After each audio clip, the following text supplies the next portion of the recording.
I'm Dr. Sheila Smitherman. I'm a neurosurgeon at Olympia Orthopedics.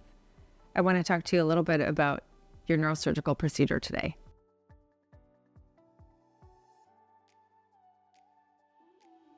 I want to talk to you a little bit about your leg pain that seems to be coming from your back. Some patients like you develop either a sudden or a gradual onset of back pain that radiates into one leg, and it can be due to a lumbar disc herniation.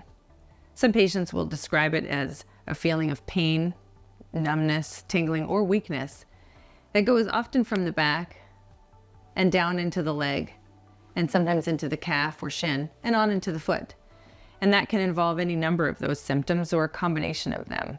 Some patients will describe it like water dripping down their leg or very sharp electrical pain. Sometimes it's so debilitating that putting any weight on that leg at all can be excruciating. And sometimes the MRI will show a disc herniation pinching the nerve that is distributing normal sensation to that leg. And that nerve is impacted and it can't speak normally to the leg. So you develop symptoms such as the ones you're experiencing. Some patients like you need a lumbar discectomy surgery. Let me show you what that looks like. If your MRI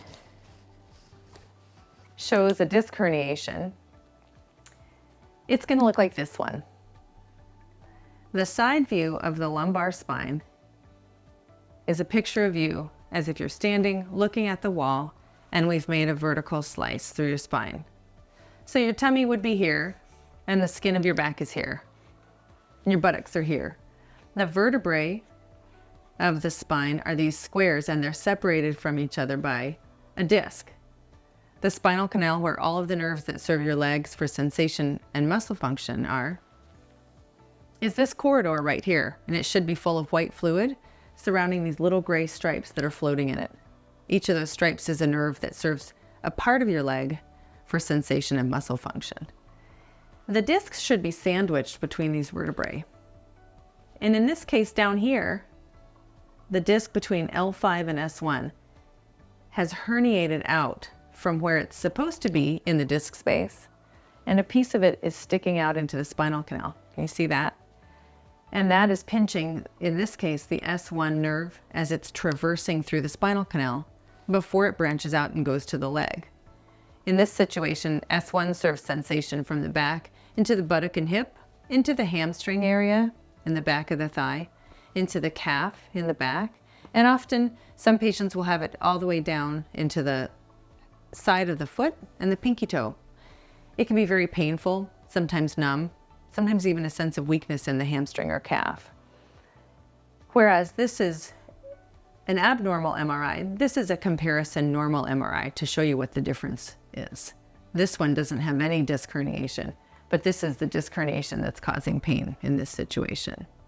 So let me show you what that looks like during surgery. This is a model of your spine as if you're standing next to me and we're looking that way. Your belly would be here and your back is here. These pointy things are called the spinous processes, and they're what you can feel if you touch the midline of your own back. So if you have a disc herniation in the lumbar spine pinching one of the nerves, such as in that MRI I just showed you, one of the nerves, as it's branching out of these exiting holes, which we call foramen, one of the nerves is getting pinched, and it can be exquisitely painful, and you'll experience dysfunction as a result.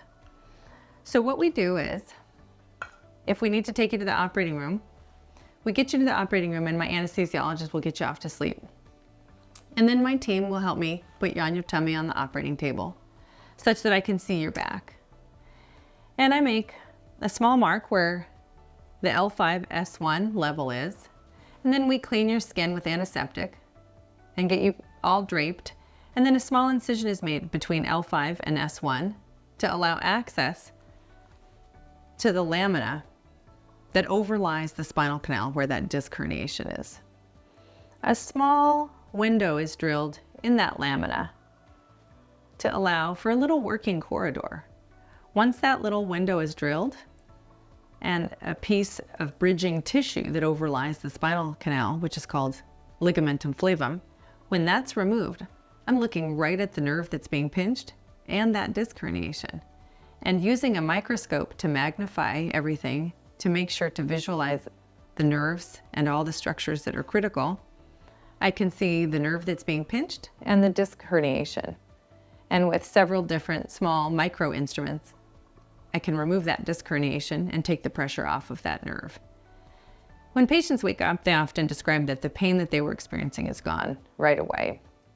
If there's numbness because the nerve has been impacted, or weakness because the nerve has been impacted, sometimes those take a little bit longer to recover. Once that disc herniation is removed, I sew the skin closed, and then we put you back on your back and wake you up that way. And then once you've had a little bit of walking around at the hospital and you're feeling well, patients often can go home the same day. You'll come to see me at the office for a 2-week post-operative visit so I can check the wound and make sure you're doing okay.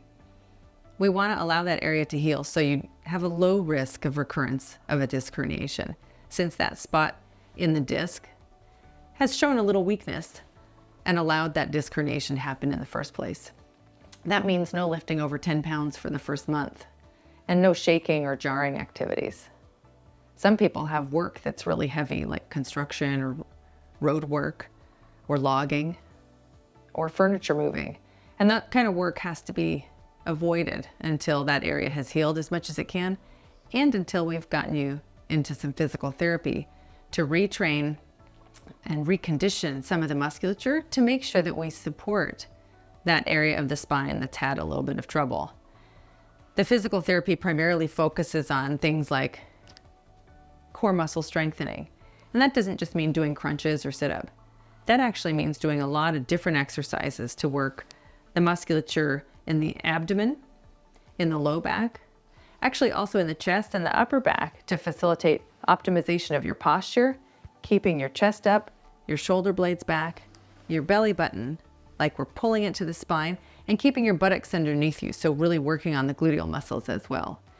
That all gets really optimized during postoperative physical therapy over the course of a couple of months after a lumbar discectomy. So while the incision is small and the recovery starts to feel good right away, because that pain can be relieved right away, we have to be really diligent about our postoperative physical therapy to make sure we minimize our risk of re-injury to that disc. Thank you for joining me today. Thanks for giving me the opportunity to teach you a little bit about your neurosurgical procedure. If you have more questions or want to come for a visit at the office, please call my office or visit the website at oliortho.com.